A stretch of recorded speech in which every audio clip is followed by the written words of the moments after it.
this time we get to hear from the great line, Betsy Alahak.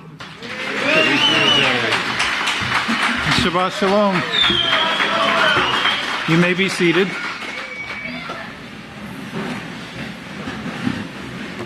You know, the young deacon there was talking about setting your mind in advance, and it's just amazing to me how Yahweh will work through an individual if we will yield to Him and allow Him to work with us. And that subject fits perfectly into what I'd like to speak about today. To be like Yeshua, we must become humble servants who unselfishly build up others in righteousness. That's the topic of today's sermon, and within that, I'm going to be talking especially about the importance of thoughts and how to guard our mind. I remember in Proverbs, it speaks to this in Proverbs, find it here, chapter 4. We read these encouragements. Take a firm hold on instruction. This is verse 13. Do not let go. Guard it well, for it is your life. Here we have this concept of guarding. My son, pay attention to my laws and incline your ears to my sayings. And today I intend to get the attention of the children as well, that they listen and learn these lessons. Guard your mind with all diligence. So again, you see these concepts of guarding, paying attention, protecting. Look straight ahead. Step only on established paths. Walk away from evil. And that takes effort. That takes a decision, a choice on our part to turn away from evil wherever it is found, and it's, thick in this world today. I'm going to be reading from the second book of Israel we've been studying in our workshops. I can't do better than to speak the words of the one sent. Praise Yahweh. This is on page 285. Everything Yahweh creates has life in it. Once that life starts to leave, there's nothing that can bring it back except Yahweh Himself. Life is what you enjoy. If it wasn't for your life, you wouldn't enjoy anything. Once this silver cord is broken, once the bowl that holds the brain that you overcome with, the brain, where you make your choices, where you study, the thing that you build up when you come to Sabbath services, that you listen with, that you make sense with, and then you do. But if it was just doing for yourself, there wouldn't be much to that, because yourself is limited. Your life runs out eventually.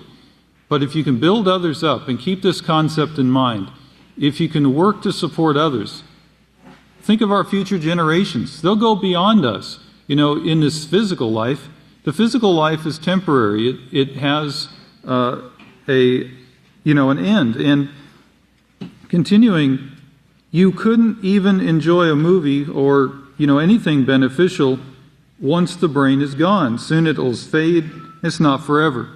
And this is what Pastor was telling us here, is that, make your time count. Redeem this time. The flesh and blood brain is not forever. The one Yahweh has in store for you is forever. And that's what we need to be working for, and building up this mind that we have now, and building up our character. The limits to a body of flesh and spirit are unending. So there's great importance in guarding this mind. We want to be right with Yeshua, with Yahweh and Yeshua when we come to Yeshua's memorial. We want to be like that humble woman who honored Him by her faithfulness. She took what she was taught, what she learned. She applied herself. She worked hard to get the knowledge she had. And Yahweh blessed her with understanding, and with that, and we're, soon to find out more about her and who this was. But it was her faithfulness.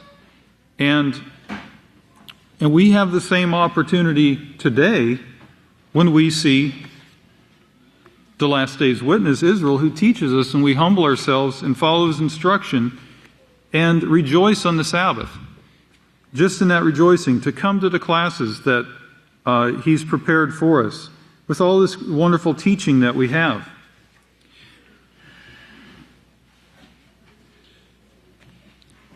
Yahweh's laws are love.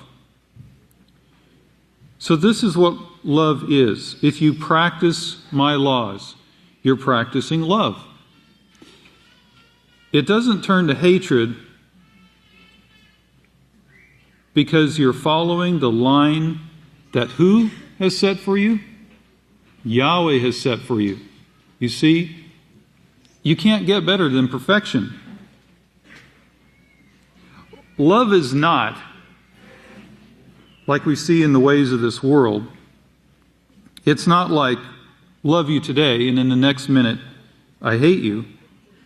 Love is making up your mind that you will not murder. That means not to hate, not to steal.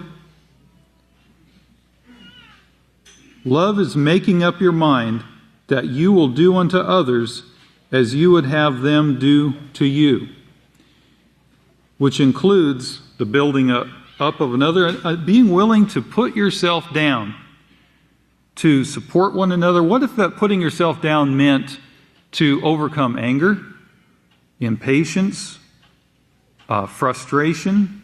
Remember what love is spoken of. Love is patient, kind. It's not self-seeking or self-serving. Yahweh sets the law of peace in front of you. And He says, follow this, and you will know love. This is love, following this way. It's not an emotional thing. Now, there is a type of love that includes and incorporates the emotions. We do have feelings. This is part of the joy of life in its proper place. But there's a higher and more perfected level of this love. It's not the emotional thing, but it's something you can set your mind to do.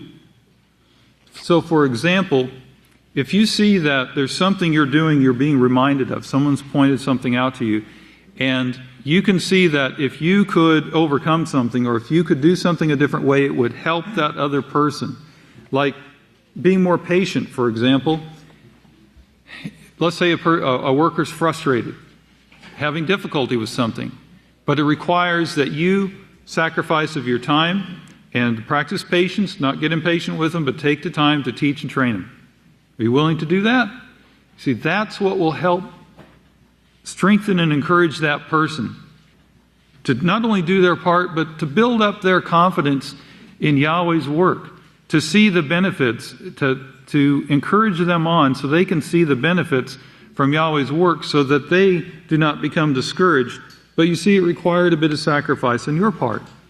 And this is the kind of love and humility that I'm talking about today, of even guarding your mind about the way you think about others. So Yahweh sets this law of peace in front of you, and He says, follow this, and you'll know this love, following this way.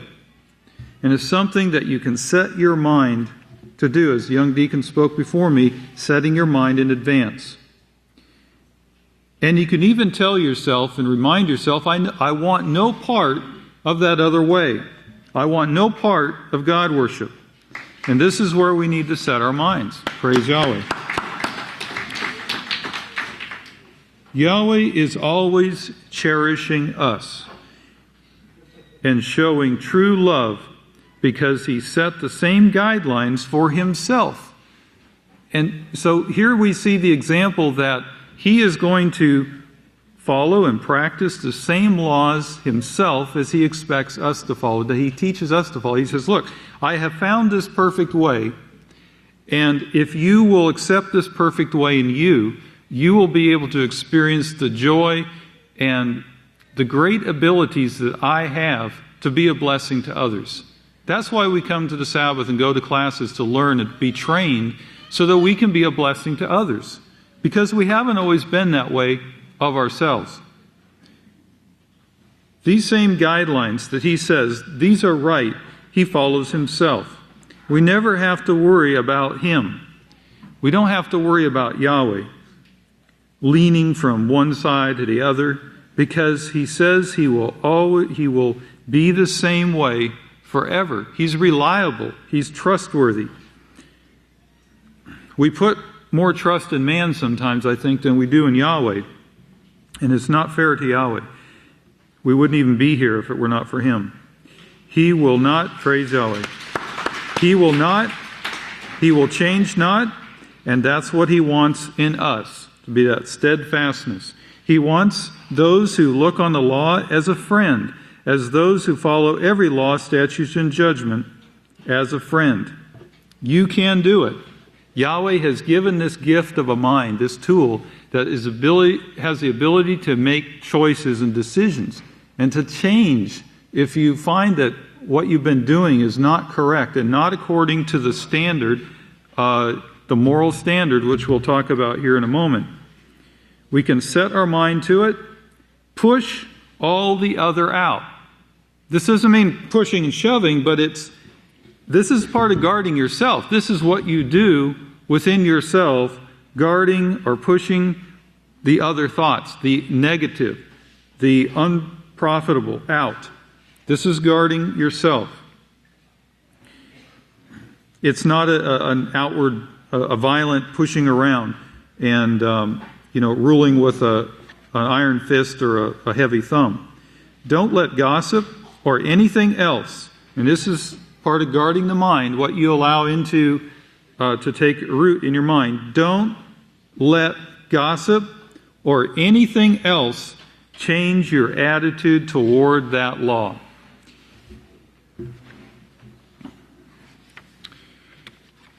Now I'm going to move over to page 317. I was so impressed by this, reviewing this sermon, going on to perfection number 35. And there was war in heaven, which you saw about some of that last night, and in Yahweh's house, number 1. And this is in 1994, the sermon was given. And the thing that really struck me here in this first page was about Yahweh's house and what Yahweh's doing here. He's building a family for himself. He's creating this family of perfect, righteous beings. And so when I got into this, reading here, I realized that we're not fighting flesh and blood. We're fighting the gods who are down on me, and they hate my guts, and they hate yours too, and I hope to make you see this before the sermon is over. We need to realize that our enemy is not those of our brothers and our sisters or our families. And what I said before about building others up and being willing to sacrifice of ourselves and doing things for, in ourselves to help someone else who's having difficulties with us, apply that to your family. Apply that to your partner in life, husbands and wives. Why not partner with your family? The world has an expression, something along these lines, to partner with, something of benefit or value. Why not partner with your family? And what I mean by that is with your mother, with your father, with your brother in the house of Yahweh, your co-workers, husband, wife, son, daughter. Why not see what you can do to build them up, to be a blessing to them, to help them overcome? What can we do? And of course, here I'm asking the question, the answer should be blaring in your mind, practicing the peaceful solution. What are the parents teaching their children today? In the world, we see the results of not having a peaceful solution. We have it, but we need to teach it. We need to do it by example. We need to show it in action. So rather than looking at one another, with negative thoughts, look at ourselves and see what positive things we can do to help build another person up, to help them do what they need to do, so we can both enter into this kingdom together. There is war in the house of Yahweh to try to kill Yahweh, to try to kill this house, and to try to kill his work. And this is in 94, and it hasn't changed. We're still receiving the persecution today. It's bigger than just man. In fact, I'm praying at this time that this won't be held against these people, because I know the influence that's being waged against them in this rebellion and how strong it comes. So here is this influence that we need to guard our mind against. Yahweh has created the whole concept, the whole institution of marriage and family, the whole idea. And these rebellious people are not holding on to the words of Yahweh. They are not holding on to His laws. If they were, they'd be sitting here obedient to, now he says husband, but adding to this understanding, obedient to their teacher that loves them. Is that not what a husband is? Is not what a father is a teacher, is a leading, guiding example to his family? This is what we need to do, men. This is what we need to be. And this is for our young men who will grow up to have families of your own. The things that we're teaching you now, the things that you're learning now, is when I bring you forth to give you opportunity to be a teacher in class, and you do a wonderful job learning to be a teacher who will love your children, who will love those that Yahweh puts under your care to teach and train in this holiness. And if we be obedient to this teacher that Yahweh that loves us, that Yahweh has sent us, instead of fighting against the established house of Yahweh that He's created, that Yahweh's created.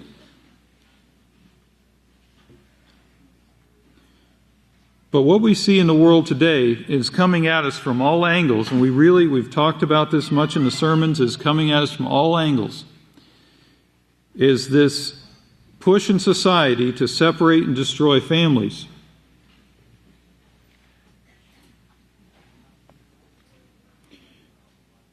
In 2 Thessalonians 2 and verse 3, let no man deceive you by any means, for that day will not come unless there comes a falling away first, and that servant of sin is revealed. And in the rest of this, if you look at your book of Yahweh, it includes the son of perdition. And what we found here is that this servant of sin is not a man, and this son of perdition is actually correctly translated as word 444, I think it was. Yes.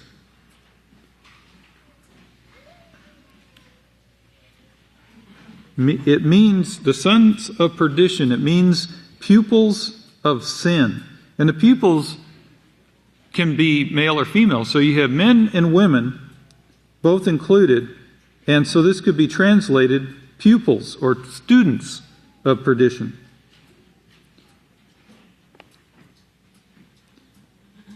Satan is going to try to use everything in this world to influence you and to tempt you to allow Satan to control your thoughts and your feelings and your actions. Now, Yahweh is restraining this power that's trying to tear these apart, these families. And we know that the religions have been a big part of that. In my experience, I've seen that religions have brought about the conditions that create separation or disunity, because they're not aligned with the will of Yahweh. And of course, we know the will of Yahweh is to keep and practice and apply His laws. And this is what the Savior told us. You know, mankind has found that religions are a strong emotion in people, because people feel when you have religion, you've got something that controls their interest or their life. And they've taken advantage of that. But the world cannot bring true peace.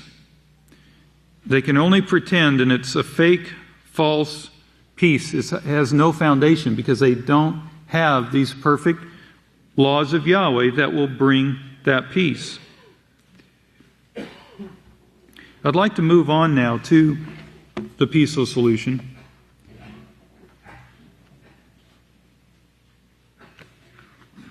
In the, let's see, this is building moral excellence. Self-control. Yes. Think about it, brethren. What do we have outside the plan of Yahweh? Nothing. You know, Yahweh is forever,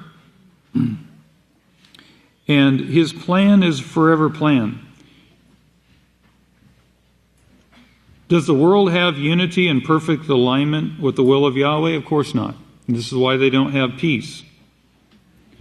On page 11, in the self-control unit, your thoughts are powerful. Do not understand the effect your thoughts have on your feelings and your behavior. I have a short story here that is an example of a person who is blinded by resentment. This isn't anything recent. I got this in 2005. It's been around a while. I'd like to share it with you today because it illustrates this point of how a person can be blinded by resentment and unforgiveness and how it confuses the mind. You know, Yahshua said, except you become as a little child. So I want to speak on a level that the children will listen and enjoy and benefit and learn from. This story is called George and Tom. George and Tom were best friends from way back. They were school buddies, seemed inseparable. Then one day, something occurred. Nobody much knew what. Some say there was a bad turn, an argument.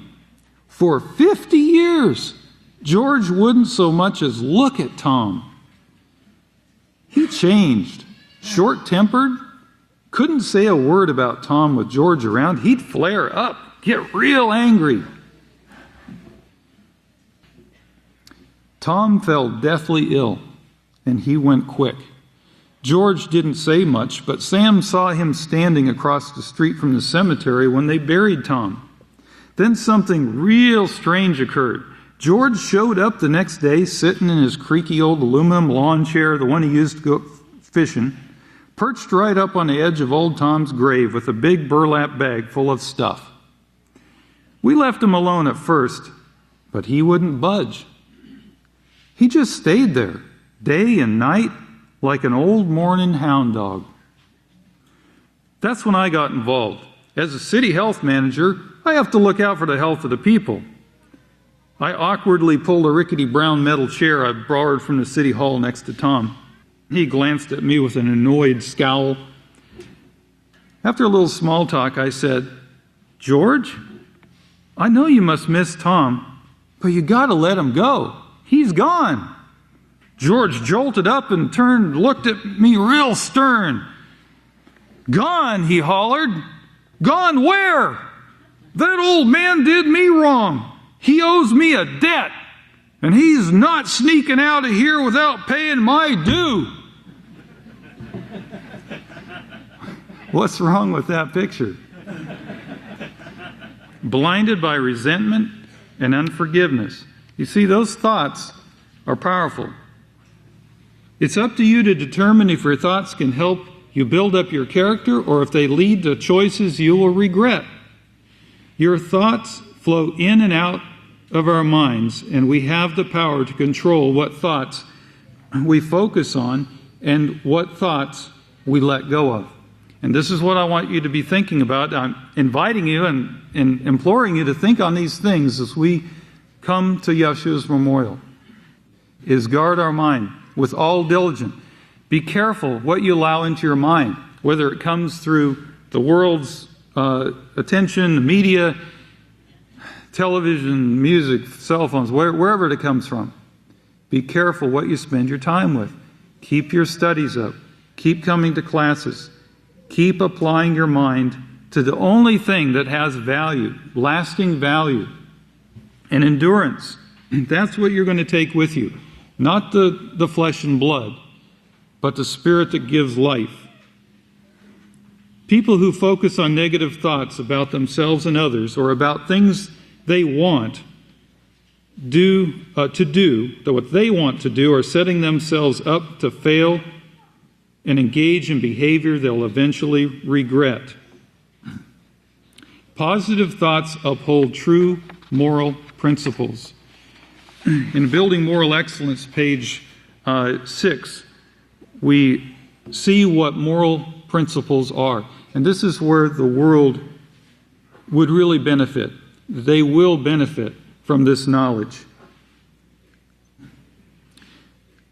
The importance of morals to character. In general, moral or ethical principles are universal.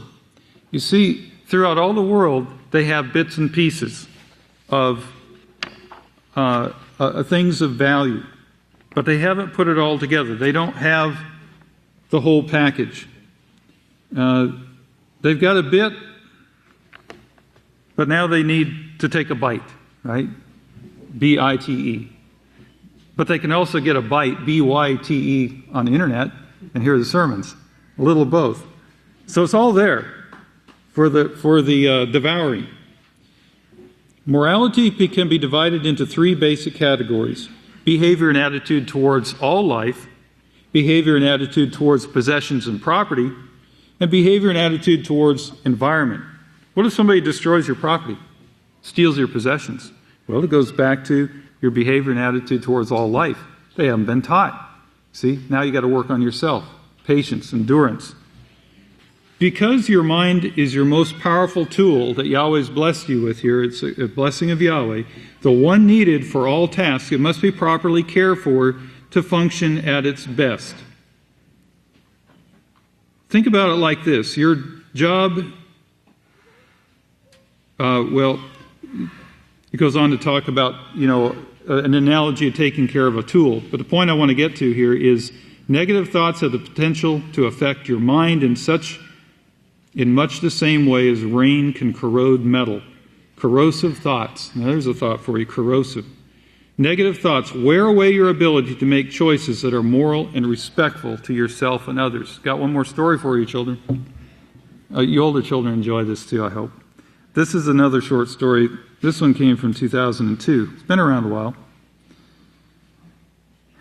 This is an example of someone who only sees things their way until they choose to change to Yahweh's instruction. This one's called Seeing Red.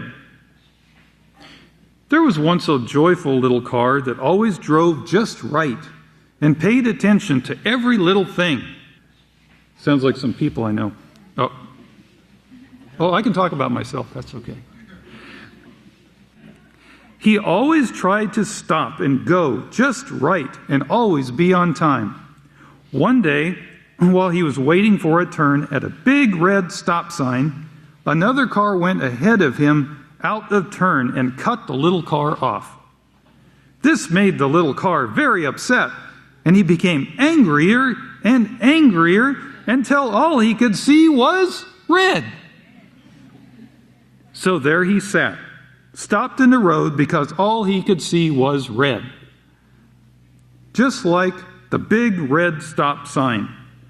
Everyone else buzzed around him. Some stopped to help, but really couldn't do much to get him going again. Some tried to push him along, but he would soon get stuck again, stopped somewhere else because all he could see was red. Some days he would get himself going a little way, but then he'd stop and someone would bump into him, and after a while he became really bumped up and dented and bruised. And he was really quite a sight and not very nice. After a while he began to wonder how everything got to be so red. And he remembered back to that day when things got so mixed up. Can we remember a time in our lives when things got mixed up and needed to be realigned to that will of Yahweh? And when he began to see what had become of him by being so upset, he decided, there's your choice, working on yourself. He decided to let go of the anger and disrespect. After a while, he started to notice other colors. The blue of the sky, the green of the grass, the purple of flowers, and red took its proper place in little red tomatoes, red apples, and rosy red cheeks of laughing, joyful children who don't mind if everything isn't just right, so long as everyone works peacefully together. Praise Yahweh.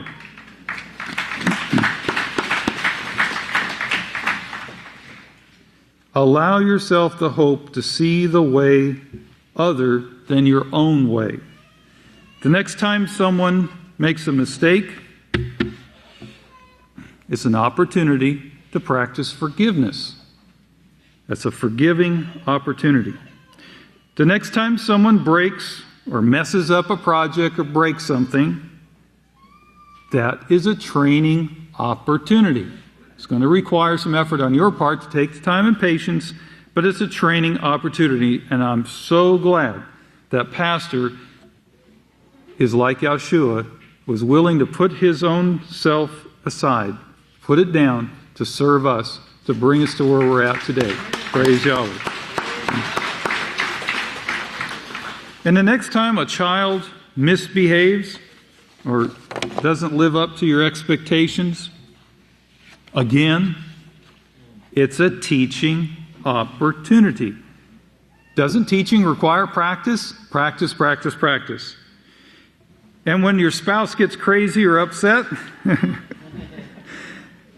it's an opportunity to join and team up in support in finding a solution. See what you can do to help them overcome. Be patient, kindness, forgiving. Takes more training. Whatever it takes. Are you willing? Yeshua was, and that woman was too. Praise Yahweh.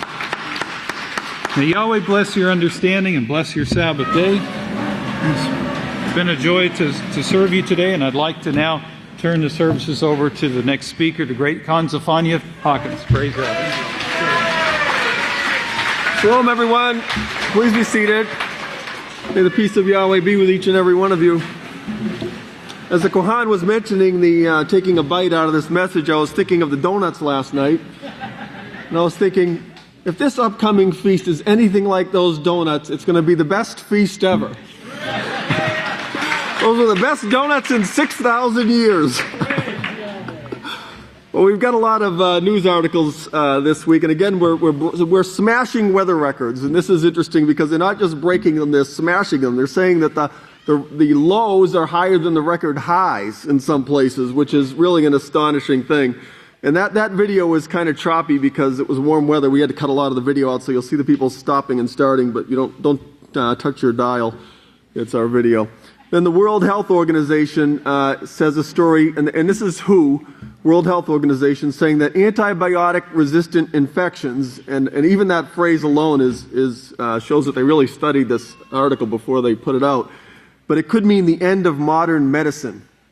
And they also get into how they're not going to find anything to replace these antibiotics because there's no money in them. And the reason there's no money is they're looking for things like Alzheimer's and cholesterol drugs because the people have to pay on a monthly basis when they get those, whereas these antibiotics are a one-shot deal. But that's a little bit behind all of this. But basically they're losing the ability to hide the curses of sin because they're not curing anything anyway. And then we're going to play what we played last week, which is SWIFT, which is Iran being cut off from international commerce, which is a part of this Revelation 13:17, where it talks no one might buy or sell. And if you look up in 11, you'll see the topic, and it's talking about another beast coming up from the earth. And remember, the beast is the beastly governmental system. So you see another system coming up, and this is what they're talking about, this system. And notice the man who's the expert on this system, who they're interviewing, he says they're going to cut them off from access to or from the system. And this is buy or sell, because this is a commerce system. To or from, buy or sell. And then they're going to go into the Israeli military option, which they're going to use if this buying or selling isn't going to work. And remember, cutting off the buying or selling, remember, they already knew this wasn't going to work because they understand. Remember, that General Wesley Clark said that they're going to do this knowing that it's not going to work because they know what they're really dealing with is a religious war, and these people are not going to give up their religion. He didn't say that part, but that's what goes into this. And this is the Israeli military option, which is going to result in nuclear war. Okay, so let's play the video. Pay close attention. What you're seeing today is fulfilling Bible prophecy.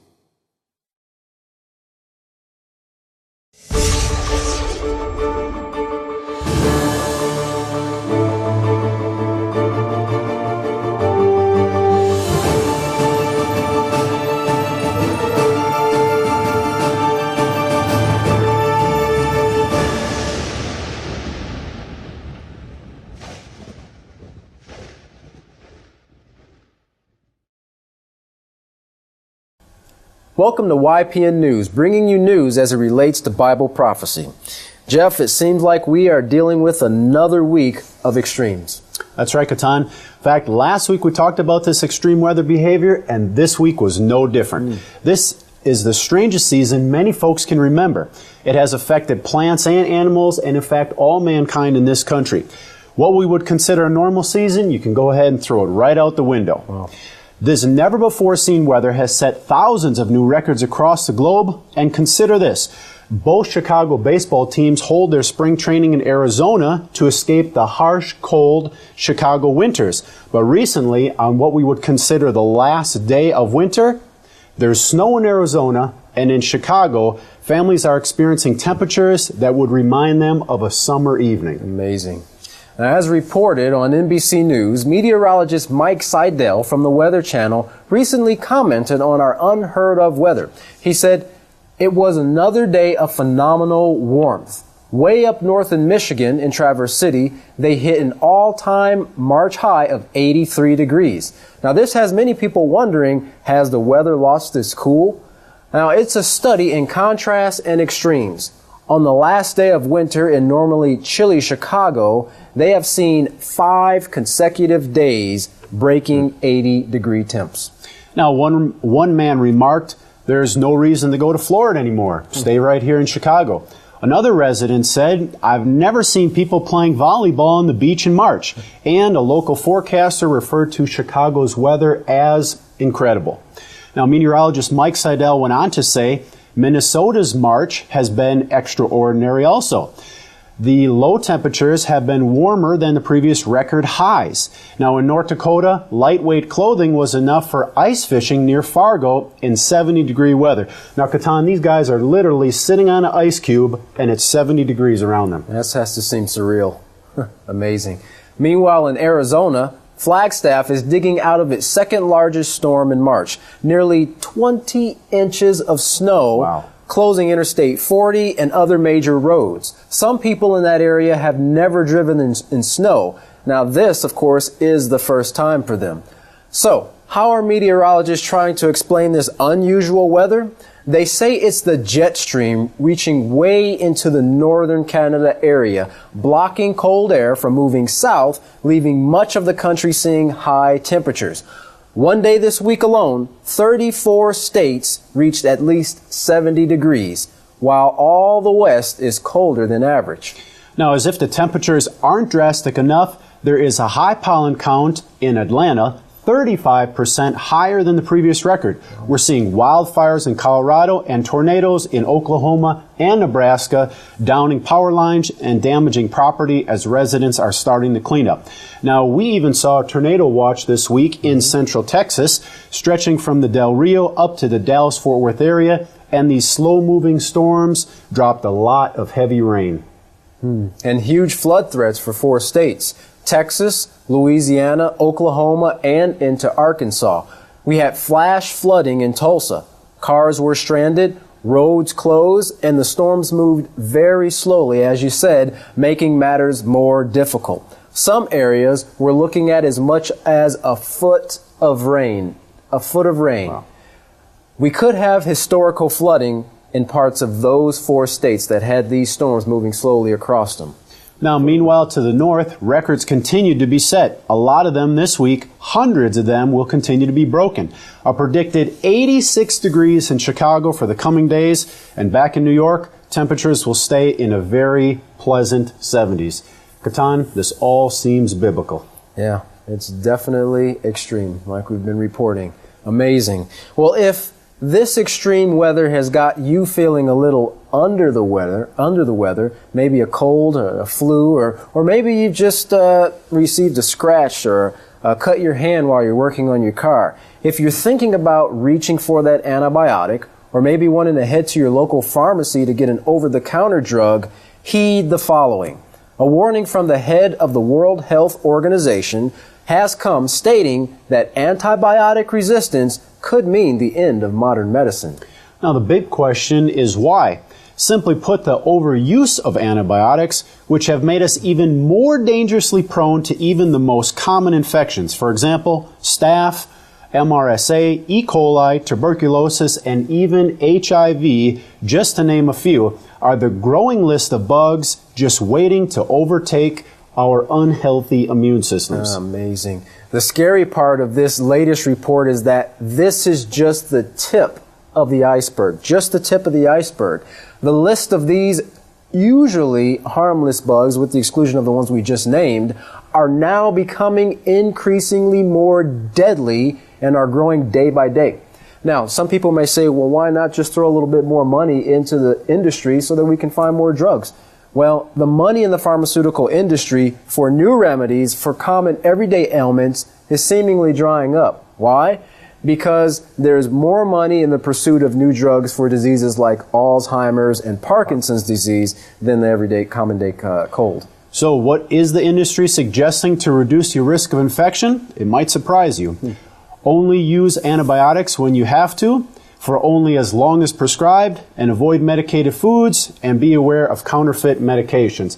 Now, Katan sounds more like a Band-Aid than an actual solving of the problem. That's right, and then as a result, we're going to see people getting sicker and sicker. Now, it reminds me, or makes me think of the fact that Yisrayl Hawkins has been teaching for over 50 years now to just stick with the basics that's found in the Holy Scriptures. The eating of clean foods, the using of the herbs that the Creator Yahweh has given us, and the abstaining from acts that bring forth diseases and sicknesses in our bodies. If we do that, instead of chasing after the glitter and glamour of the pharmaceutical industries, we wouldn't have to deal with this today. Now that sounds like the real solution. And it's simple.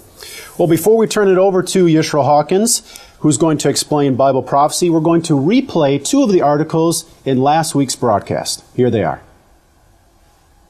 Moving on from the warm weather to the hot tension going on in the Middle East. For months, the tension between Iran and Israel has been rapidly increasing. However, no country has ever been isolated the way Iran is about to be. We learned this week that Iran will be electronically cut off from world commerce. Now, this is possible because the world's financial transactions go through a central computer hub in Belgium known as SWIFT.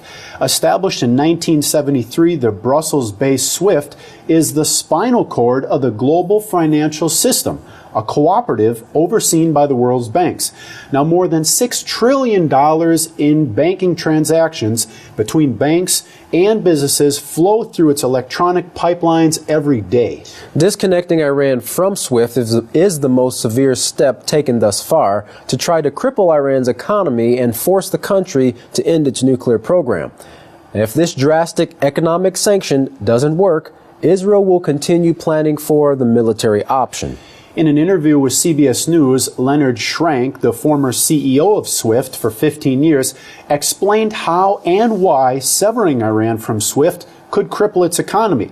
He explained that every bank in the world has a code. It's called a bit code, bank identifier code, or SWIFT code. The codes of some 30 sanctioned Iranian banks and subsidiaries, including Iran's central bank, the bank which processes most of the country's oil contracts, will be disconnected at noon on Saturday.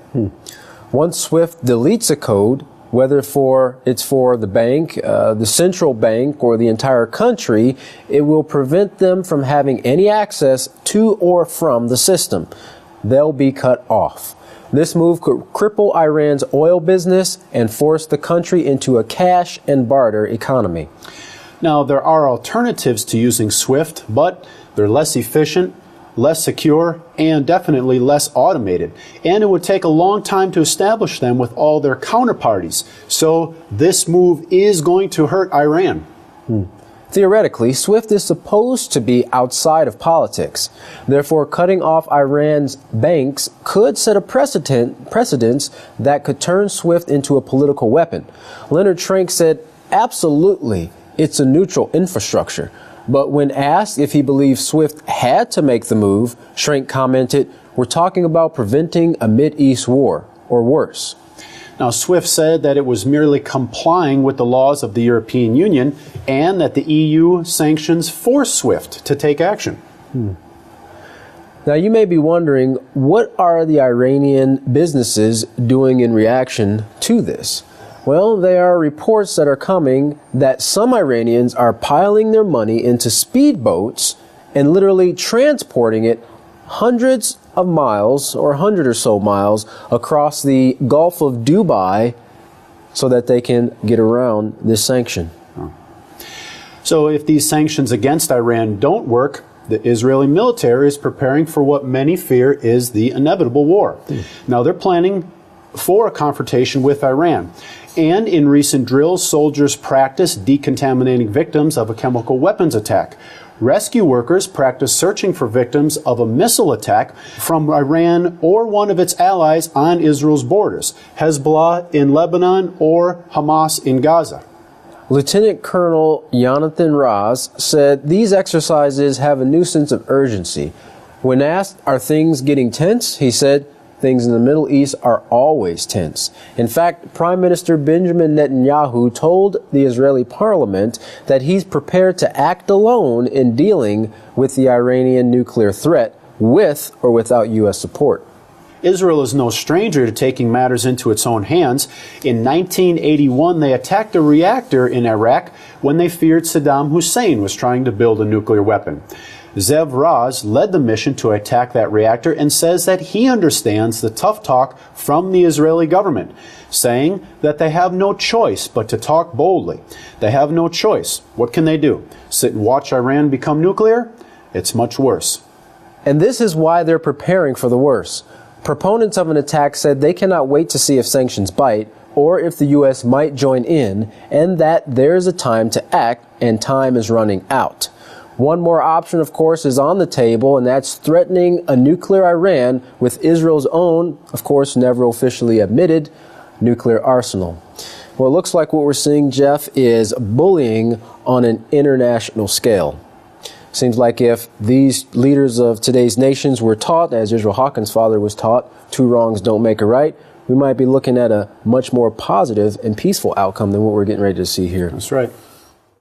Katan, two amazing articles there we just saw. Iran being isolated from the world and Israel threatening to use their never publicly announced nuclear arsenal against Iran if these sanctions fail.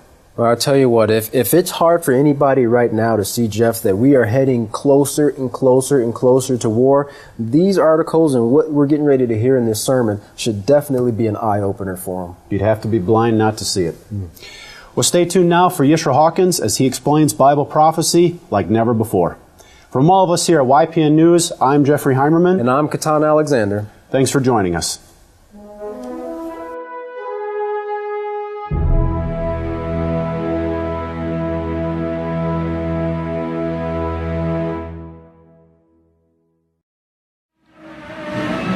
Everyone please stand.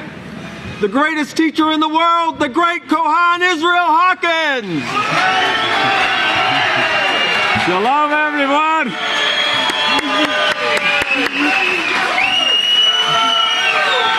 Praise Yahweh. You may be seated. Oh, hey, I forgot to. Oh, there they are, right there. Here we go.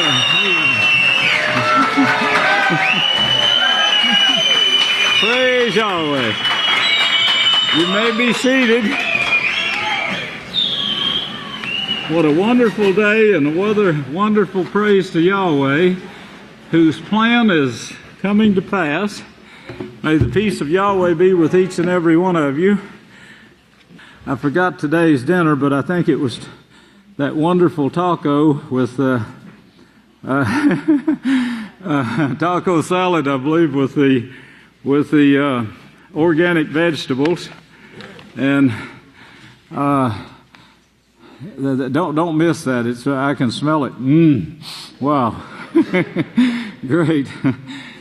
The news today, it's just bringing about Yahweh's plan, just showing His plan, of course, and what we've been covering now for a few weeks, and of course His plan, His main plan is not to let the world destroy itself. His main plan is to bring forth a government like Yeshua, and of course that woman. That you can't bring. It's not right for man to be alone, and of course you got to remember that, because that was the start of this prophecy that the woman fulfilled, and then he showed Satan's way, which he uses. He allows this to take place. He's allowing the world to go into this, the most depressed and oppressed mode right now, because everybody in the world, even in the United States, is being oppressed, and the government is getting ready to put more pressure on those who fight against it. And they're talking about the vigilante gangs that are forming, and some of them have got the government worried because they are very powerful, they say, and they're even connected with the enemies in other nations. So this makes them even more dangerous. The money situation, and that's what I wanted you to see in this in these news clips that we have. The money situation and how that they control the world with this great Tower of Babel. And if you connect this to, go all the way back to Genesis 10, if you connect this to the nations, then you will, to this Babylon, this Babylonian system, this tower that will combine the strength, put a strength together, which they do in the schools of higher learning now, and they have through education in the schools of higher learning, with a somewhat of a practice of the carrot on a string practice. They lead the people into the service of the minority who controls the great tower. And of course this bank, as you saw this in the money situation with Iran, how they're going to freeze their assets, they can't buy or sell. Now I know everyone's got to remember that scripture, and of course the United States is involved more heavily with this, as the scripture shows. It's the one that's involved in this, and you can see that it is pulling the strings here under the guidelines, of course, of the Catholic Church. And of course the Catholic Church don't just consist of a pope. That's just a showpiece. The Catholic Church is made up of many organizations, some of them so ruthless you couldn't believe, some of them so violent. They have schools that teach certain ones how to keep from showing mercy or sympathy, and to make things to do harm to people in ways that it will frighten those into submission. These have been found out about, and special news medias have brought them to light. 60 Minutes and so forth have brought them to light. but it's made up of different organizations which are stationed all over the world, involved in the governments of every nation, so they can pull strings in every political system. All the municipal systems are tied to them. They don't even realize it. Most of them don't even realize the control that the Catholic Church has over the municipal systems. And here in the United States, they do too. And of course, if you noticed, the persecution is against anyone who steps out of line in any way. But holiness is the worst thing you could do if you want to keep them from hating you. As Joshua said, if you were of the world, the world won't hate you. But if you're not of the world, it's going to hate you like it does me. Well, of course, if you don't believe that, you won't know what to look for. But if you believe what he said and you start looking at what has taken place in just the history of the House of Yahweh, but other groups. Remember the Waco group that they destroyed, totally destroyed, and other groups besides that at the same time who were bucking the system but also keeping the feast of Yahweh. Keeping the feast anyway, keeping the feast that Yahweh set. In addition to this, or along with these news articles, we have, and I want you to understand this,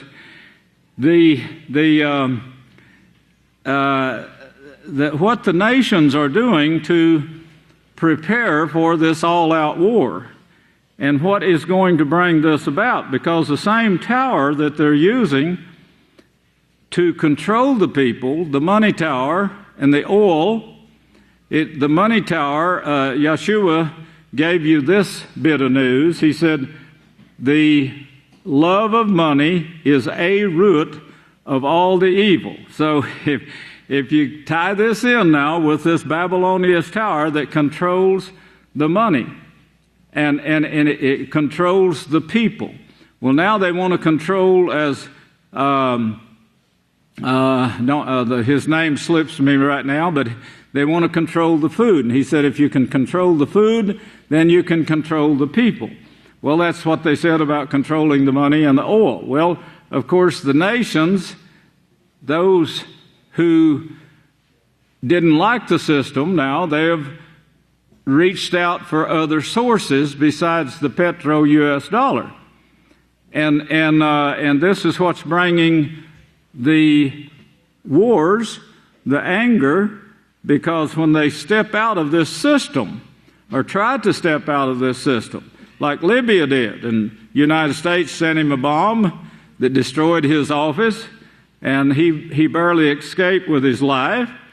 Then he decided to go back to the petrodollar, and everything's been fine, was fine after that.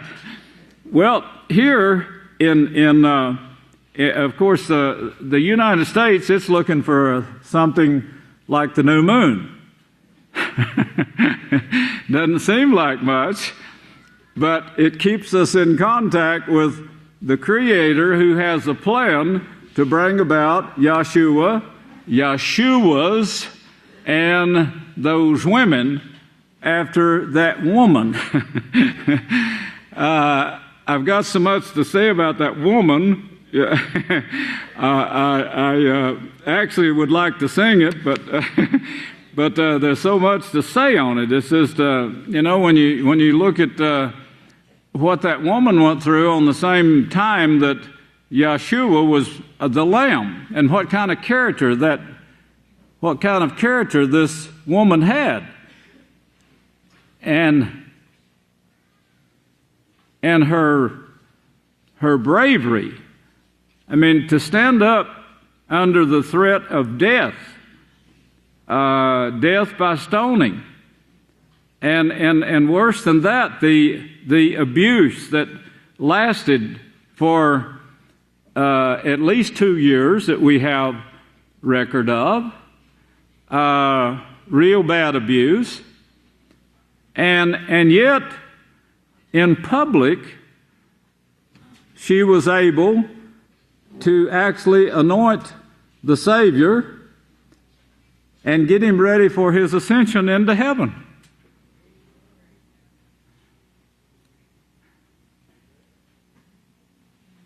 She wasn't of the world, the religions that Daniel said would exist in that time period. They hated this woman. They hated her guts. They didn't want her to live. They hated Yeshua, wanting to kill the two of them together.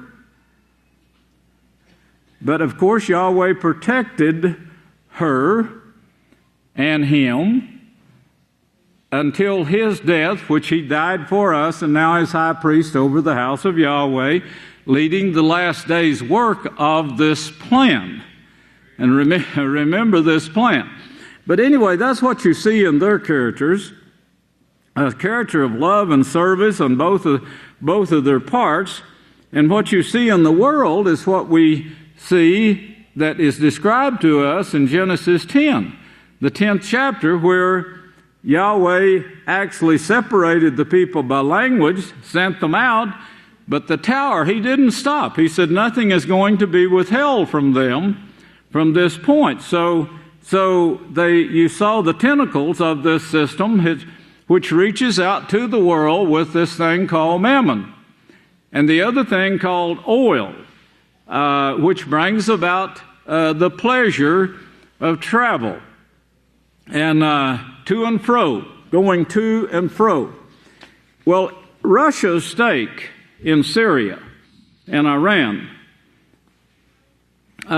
we see here, get this now, you've got to understand the system to understand what's being taken away from them or what they're trying to take by force. Now remember too Yeshua's words when he said, these people, he says to his disciples, he says, you know that these people rule over one another. And the people that's ruling you, they have rulers that rule them. Well, of course, this is the face of the God or Satan. This is the face of Satan that she puts on the people. Well, we see this right here among the nations today where the stronger are trying to rule over the weaker ones, or who they think is weaker, or who they want to prevent from getting strong. So you see this system at work. It's in all of them. The system is working in all of them. But the system is clashing. It's clashing because they're teaching the same hatred to this system and this system, but they're also controlling this system. But the systems are getting out of control. And they're saying, well, you're trying to take too much. And they are. Yeshua's attitude, the woman's attitude, was give them some more, give them the cloak too. Well, that was their attitude. What does it matter anyway? Material things amount to nothing. If it's not used in the work of Yahweh, it may as well be thrown in the dump ground, because that's the only thing that's going to last. This other system is not going to last. Well, Russia is rebuilding its Soviet-era naval base in the Syrian port of Tartus, which allows Moscow to reassert a plausible Mediterranean threat to NATO. NATO is the North Atlantic Trade Organization. That's one of the organizations of the School of Higher Learning that was put together for the purpose of controlling oil, which direction it goes, and who gets the most money out of it. And to assure that the oil in one place stays the same price, it doesn't drop lower, they have to have a certain control. Well, this person says, I'm going to sell this cheaper, but I'm going to sell more gallons to bring me in more money. Well, of course, that hurts this person over here. It takes money out of that person's pocket. So here's where the fight is coming from. But then if they cut them off from their future use of this, then they'll have them weakened. They can weaken that nation and then therefore take it over and dish out what little bit they want to that nation and keep the rest for themselves. Well, she's reasserting this power that she once had, the Soviet naval power that was once very strong. Syria now. Syria, we see a lot on Syria right now in the news. And of course, Syria also provides Iran with a front line against Israel via Hezbollah in Lebanon, and that too can be a most effective anti-Western. And if you get this, they're in competition against the United States. That can be a most efficient anti-Western arrowhead for Russia. When I covered the Russian invasion of, this is the news reporter speaking, of Georgia in 2008. If you remember, the House of Yahweh was working with Georgia.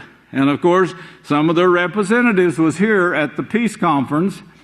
Forget the date, but it was before the war with Afghanistan. And we had plans to take the peaceful solution to 3 nations there. And the educational ministers was backing this, going to pay for it. We were going to teach all the teachers via satellite from one nation there, all the teachers in 3 days' time. We were going to teach for 3 days' time the peaceful solution. And then, of course, the wars broke out. Well, this was an act of Satan that Yahweh allowed at that time because we were turning the world too fast. And certain things had to be developed, and which you've seen them come to pass, and Yahweh is allowing it. But he did the story about the invasion of Georgia, 2008. He said, I learned a year earlier Israel had stopped providing Telbisia with anti-tank and anti-aircraft missiles because the Russians had threatened to supply Hezbollah with the same.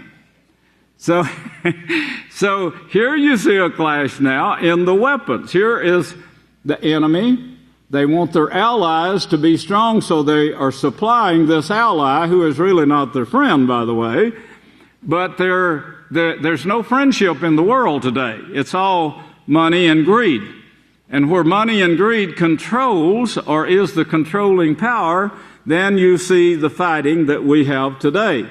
Where love, as a great Kohan Bitziel, I was so glad to hear that sermon, because that, praise Yahweh, and more need to be brought, by the way. Just keep it up. But this is what Yeshua had that the world does not have, not even an inkling of it, but you're gaining more of it every day because you're practicing service as Yeshua showed, and the example of the woman showed also. That's the characters that's going to make it in Yahweh's kingdom. The servants that are going to be the greatest servants of all in the kingdom. And the last is going to be first in it because you are the ones that's developing this character that's never been taught before in its completion throughout all this 6,000 years of history. It's taught now, praise Yahweh. It's taught now because Yeshua is the high priest. If you think about what that means, and all the things that the prophets and apostles said about the Levitical priesthood. It was great. It was great the way Yahweh set it up, but then they started changing. That is, the 12 tribes started changing it, see, so it weakened it. And each time you change it, this weakens it. But now, Yeshua is the ultimate of that brotherly love, the Philadelphia group. He's the teacher of the Philadelphia group. He's the high priest over this era right here. So he's the one that's bringing about these teachings of service that was never brought before. Never brought in the way he's bringing it at this time. Because he's got an example there for us to follow what he was teaching his apostles, what he is setting the example of. He is now high priest over the house of Yahweh, inspiring you to be a servant, just like himself and that woman. So we are the last that's going to be first and going to receive, of course, the power to actually serve to the ultimate, like Yahweh himself served. Yes, praise Yahweh. Now that's Yahweh's plan. Well, he says Syria now is, he said, let me go back. I almost missed it. This would threaten the West. Okay, but in the end, the pivotal consideration of Mr. Putin's efforts to reestablish his country's superpower, that is his Tower of Babel, that you see in that all the rest of the leaders of this banking system and the oil controlling system has, to reestablish his assertion of power status, centers on Iran.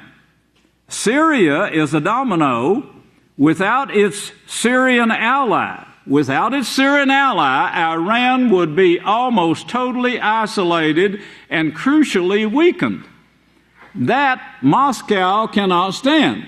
So here you have a chess game going on, and they're trying to hit the football player in the knee to knock him out, or break his arm or something, break the arm of the quarterback in this game they're playing to weaken the other team.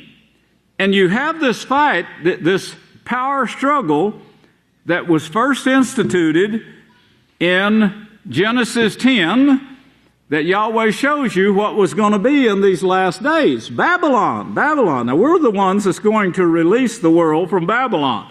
Keep that in mind when you see that word, and you'll see Yeshua's regime, if you want to call it that woman's regime taking place and actually taking over the kingdom. That's what Satan can't stand do. Praise Yahweh. Now, he says, why is Iran so central to Mr. Putin's global pretensions? Take a look at the Caspian Sea.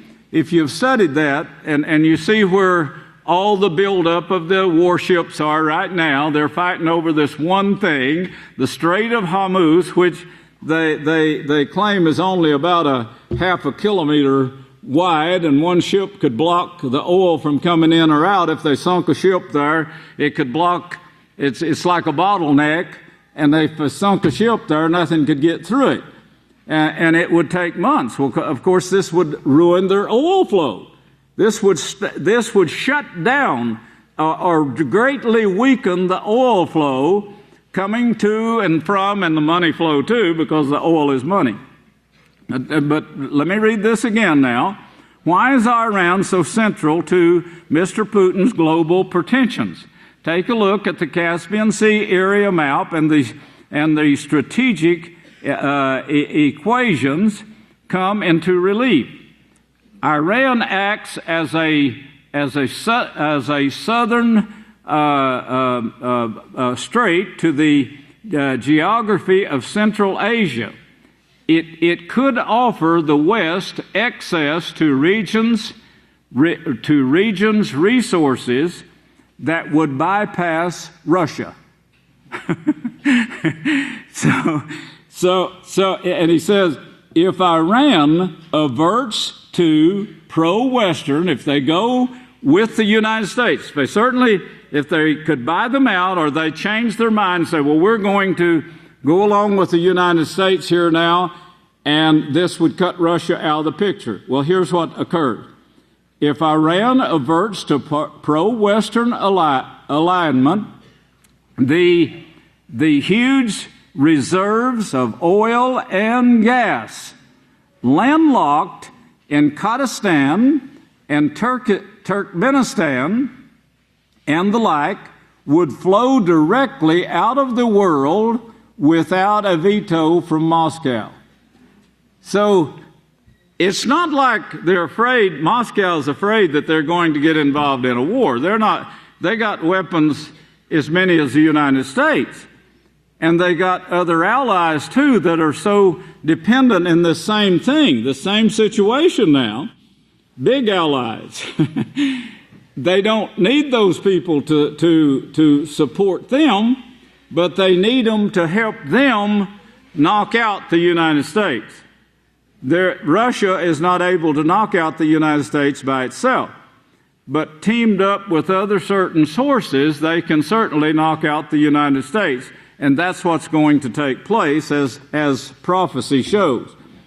According to the October 16, 2008, before you go there, remember, this shuts off now.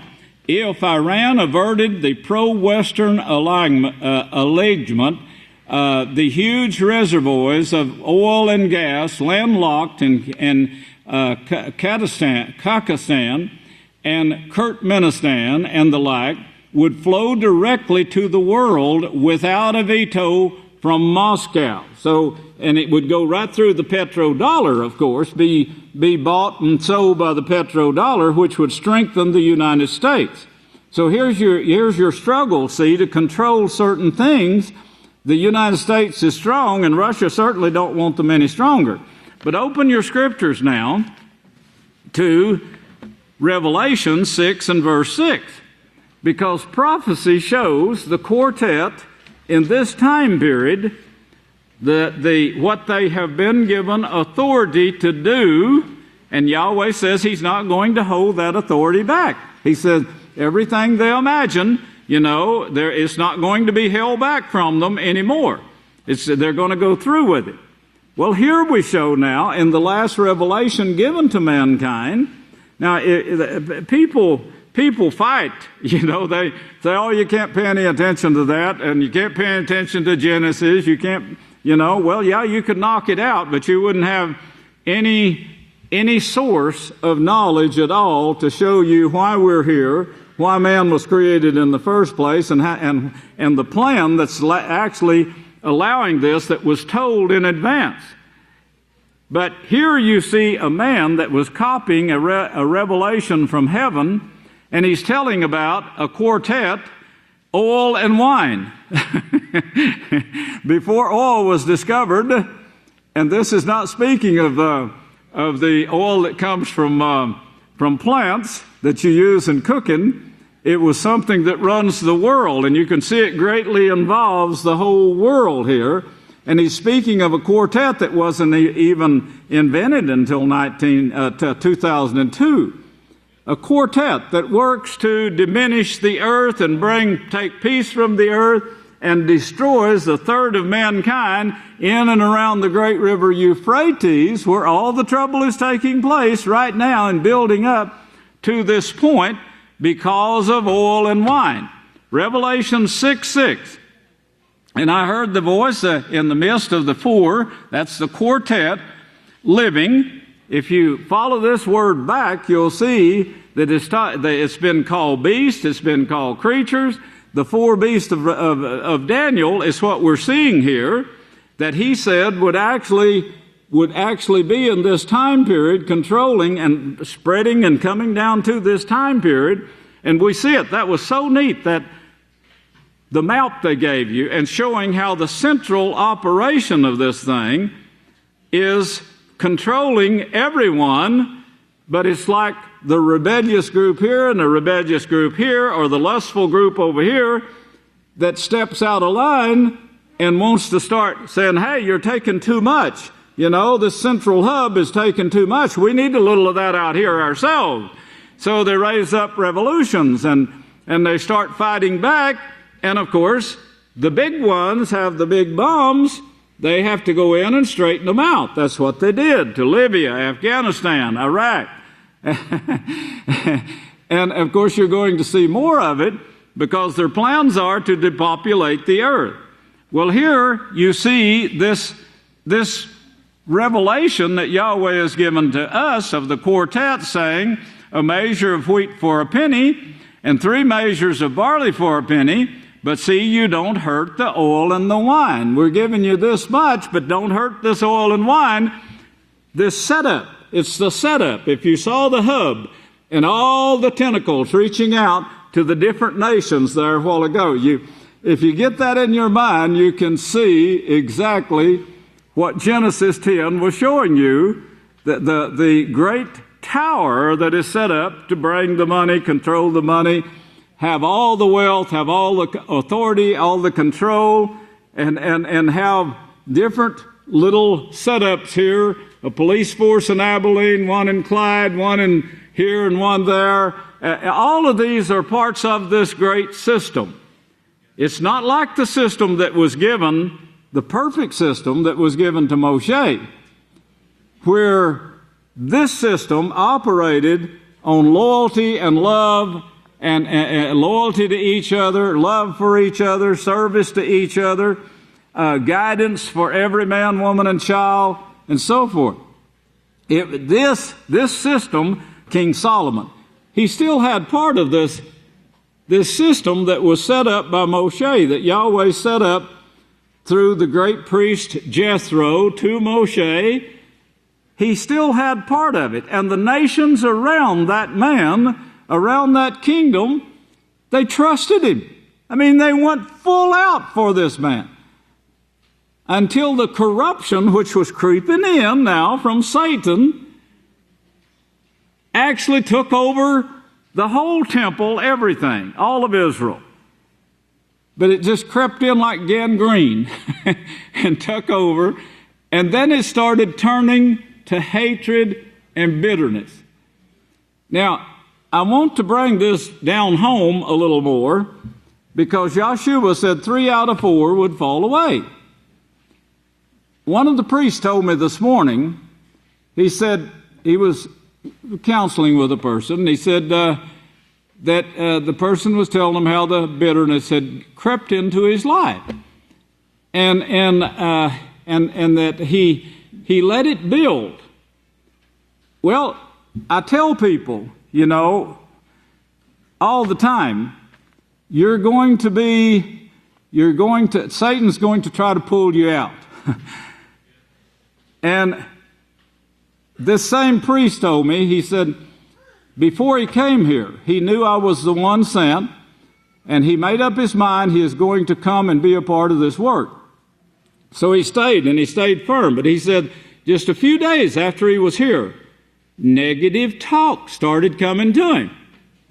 But he was determined to push it aside, correct it, get rid of it, not let it bother his life. So he's still here, fully grounded. Praise Yahweh. And I tell the people this. I say, get ready for the test, because they are going to come. Well, right away, Satan said, has Yahweh said this? And negative remarks start coming from negative people who have a bone to pick, and they don't want to humble themselves and repent, of course, and be converted to Yahweh's way, so they pick hatred, let it fill their minds, and it flows out their mouth to you. Now, get ready. And I'm telling you again right now, get ready, it may get worse. Because the house of Yahweh is going to grow like crazy here very, very soon. We can see some big moves that Yahweh is making, this writing in the sky, in the clouds. And Yahshua is showing us that he knows everything we're doing. I was told yesterday, I'll give you a hint of this, but there's this, it's going to be, you'll hear it during the feast, Yahweh willing. But I was told yesterday, we have a male quartet. And they all know their voices, and they were practicing this wonderful song of service. And a fifth voice joined them. Really spooky, huh? There was nobody else in the sound room with them. But it was obvious there was a fifth voice there. And the fifth voice this fifth voice deliberately let it be known, because he held the note longer than the other four. and he did this often. And the voice was not of the quartet. Well, there's so many things taking place like this. In the time this was being practiced, a person took a picture from here at the homestead of my face again, this face that was rejected. I'm so glad of that. They're all lonely, but we'll show them the way to get out of that loneliness one of these days. Praise God. Y'all do know that was a joke, right? But it's meant to prove a point. Well, Okies have to explain their jokes anyway. But anyway, while that practice was going on, a person took a picture of a cloud over the homestead.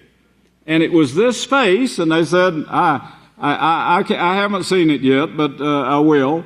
But it was this face that was looking down, looking back this way towards the sanctuary and down towards the sanctuary from the homestead.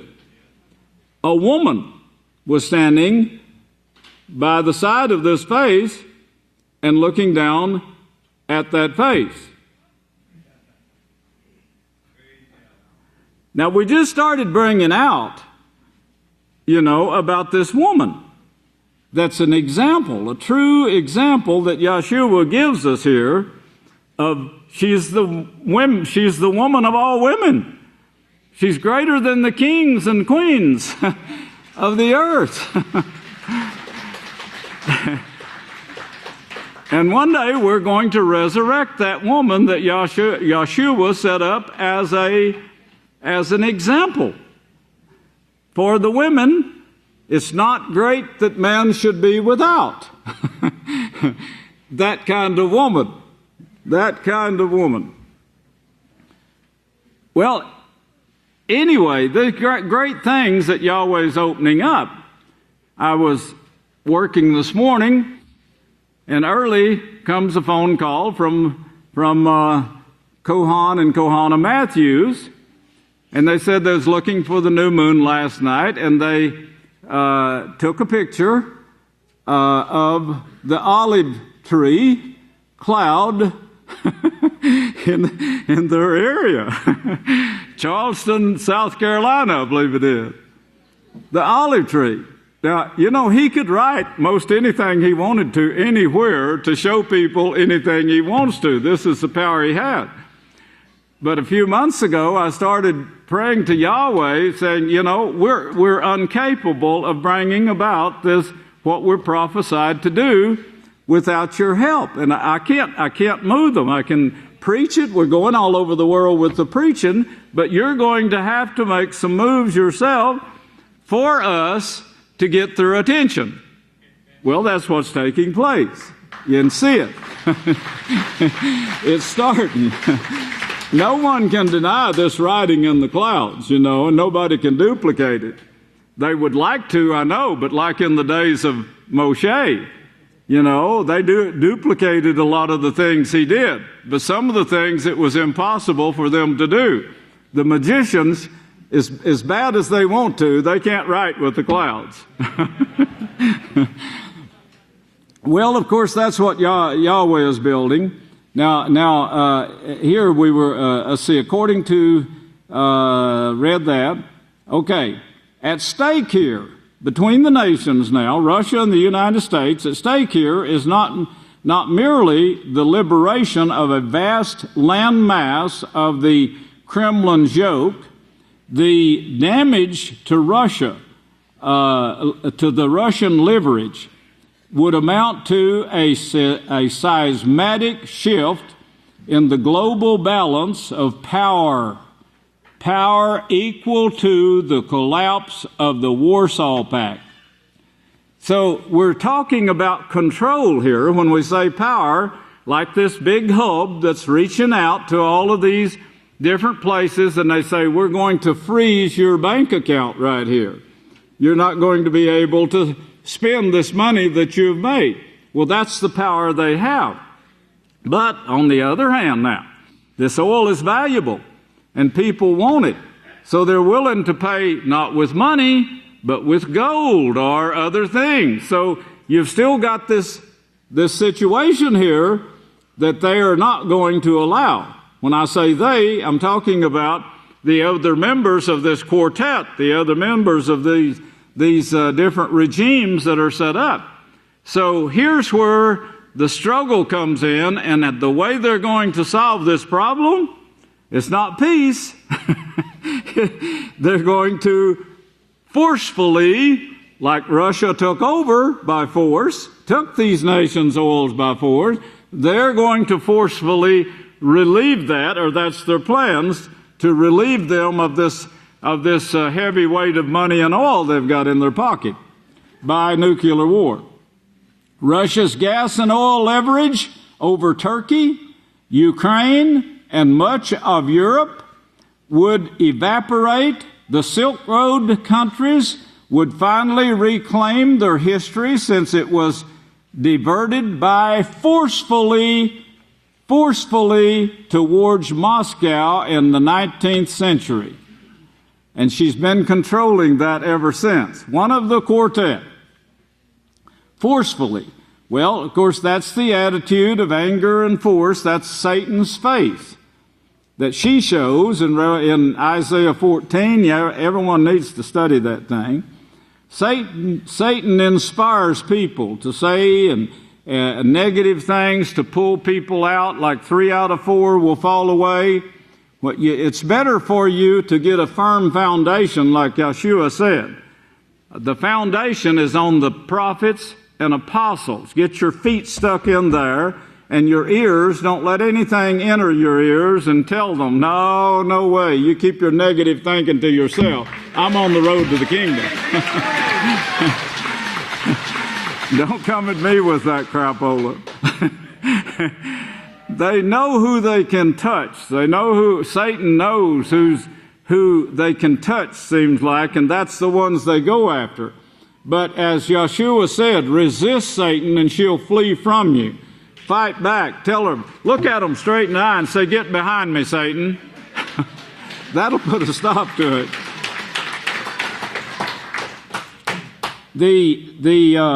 The attitude that's going to prevail is the one that Yeshua set. And he said it, he gave you a perfect example of that, and a perfect example of the woman also. This right here is China now. I said, she has allies. Now, it's not that these people are her friends, these nations. Every nation is fighting to get what they can control, and because they have top dogs here that is in control, they don't want to lose any of that money coming into their pockets. Every state has this. Every nation has it. Now, they've let a little out in the United States. The capital lets a little out here to this state, little of this state, little of this one, and they are pretty angry right now, because they didn't do certain things, so the United States pull some of it back.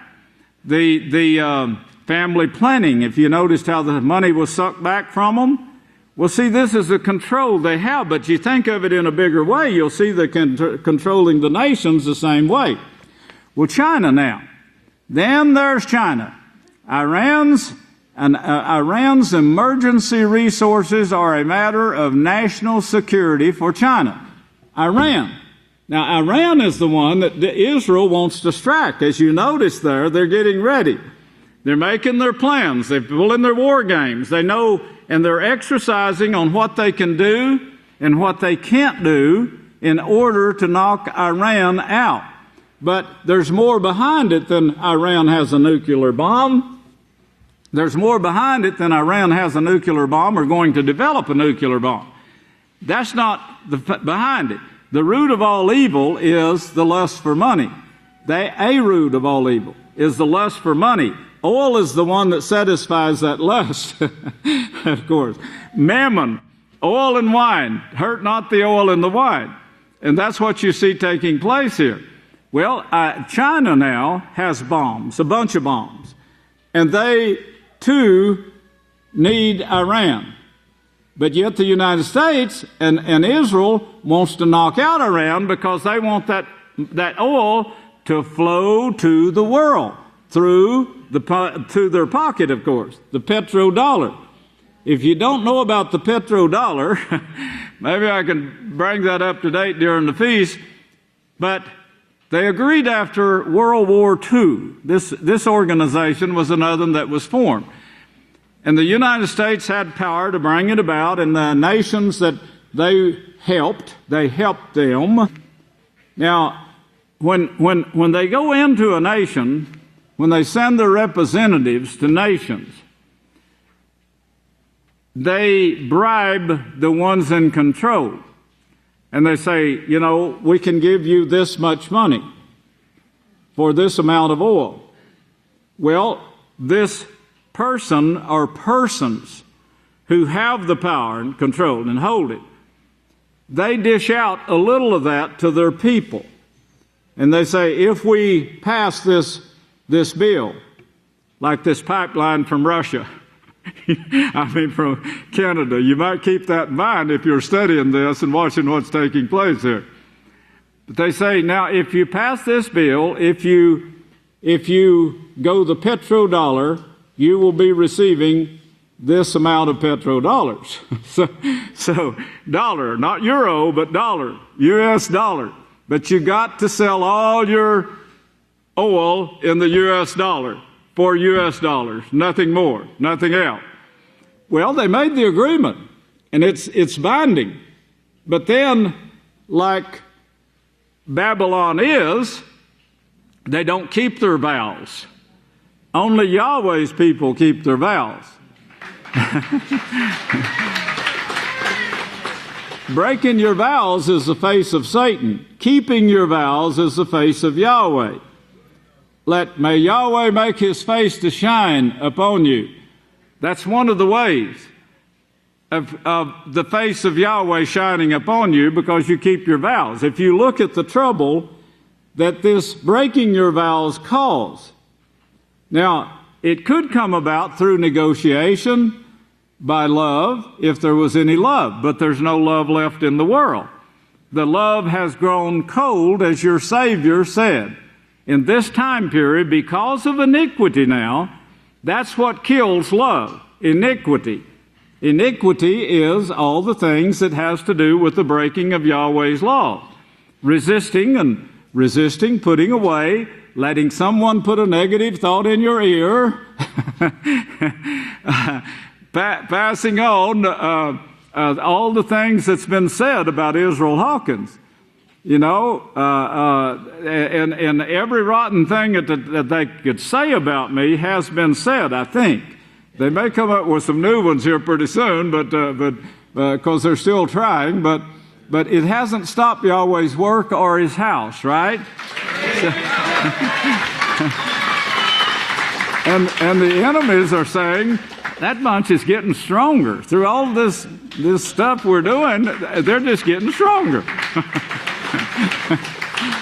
Well, that's Yahshua, because Yahshua is a better teacher than the world's teachers. So that's the reason you're getting stronger with all the persecution, all the threats of death. Yes, there's a bunch of threats of death. I was supposed to have died the last here several weeks ago. They even one of them got drunk and even put it on a tape recorder for us, and we got it recorded. Their lives are filled with hatred. Yahweh's people, his face, is love. And he says that's how you're going to accomplish all things, is through love. Everything can be accomplished through this love. Well, here now, back to China and this Babylonian tower that we see standing right now. Boy, that was a perfect picture of that bit of news right there. When I saw that, I said, we've got to get this to the people. They've got to understand this. It's a perfect picture of how Babylon controls. Then there's China. Iran's energy resources are a matter of national security for China. as Iran already supplies no less than 15% of China's oil and natural gas, that makes Iran more important to China than Saudi Arabia is to the United States. Don't expect China to heed the U.S. and EU's sanctions much. Don't expect this. China now, remember, is a very strong nation. And China really supports a lot the United States, but also other countries. But China will find a way around the sanctions in order to protect two-way trade between the nations, which currently stand at $30 billion. $30 billion, and is expected to hit $50 billion in 2015. China will probably gain from the U.S. and EU sanctions on Iran, as it will be able to buy oil and gas from Iran at depressed prices. So they make a move that they think is going to go one way, and they cause their own selves trouble. Well, that's the schools of higher learning, of course, that you see today, and the struggles, and each one is struggling to bring the other person down. And secretly, they do this secretly, of course, and then as Satan does the house of Yahweh. She does it secretly. The priest tell everyone when they come to him with a problem or a rumor, they say, Israel has never vaguely talked about the house of Yahweh or the laws of Yahweh. He's been very bold with his saying what he represents. And, of course, it's on paper from the time the house of Yahweh was started till now. And our goals are still the same, to bring Yahweh's name and laws to all the nations, to preach them to every creature on earth, as the Scripture said we would. That's our goals. And when we say keep the Sabbath, and you say, well, yeah, I'm going to church every Sunday, we say, well, you're going to burn in hell if you don't repent and start keeping the Sabbath, because the Sabbath is not Sunday. Well, that's the boldness of the house of Yahweh, because Yahshua was very bold in teaching the Yahweh's laws, statutes, and judgments, and what he expects in the kingdom. And the apostles were too. And the apostle, Shaul, whom they said, they called it the Pauline letters. Pauline is a woman's name. Pauline? I've known a lot of Paulines in my life. Well, they call it the Pauline letters. Well, I can guarantee you Shaul was not a homosexual.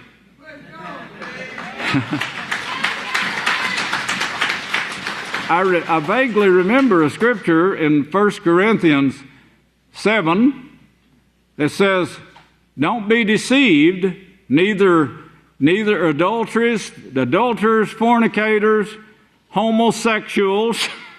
And by the way, the Amplified Bible, it says homosexuality. The King James Version, if I remember right, says feminist man. A feminist man. Well, it's a homosexual. It's a queer. It's what they was known by in Oklahoma when I was a child. And they were put down by scriptures at that time. Well, that is spread throughout the earth, as Yahweh said. And surely anyone can see this now. Hollywood is promoting it big time. But as Jeremiah, I vaguely remember a scripture in Jeremiah that says this profaneness has gone out to all the world. Well, is that a lie? Surely anyone can see this profaneness he is talking about. He says all the world is as Sodom and Gomorrah. How plain can you get with it? The prophets said man with man, committing sexual acts with men. These are all the faces of God. They never was meant to promote man in his goal to achieve perfection with Yahweh. They were They were promoted by Satan to bring man's health down. As we'll see this coming Sabbath, this next Sabbath, because the science knows this now, and we see this, and 50% of all the world has a weakness that's come from that direction in their minds, the Babylon confusion. May Yahweh bless you, and I'll turn the services back to the next speaker. I love you, brothers and sisters.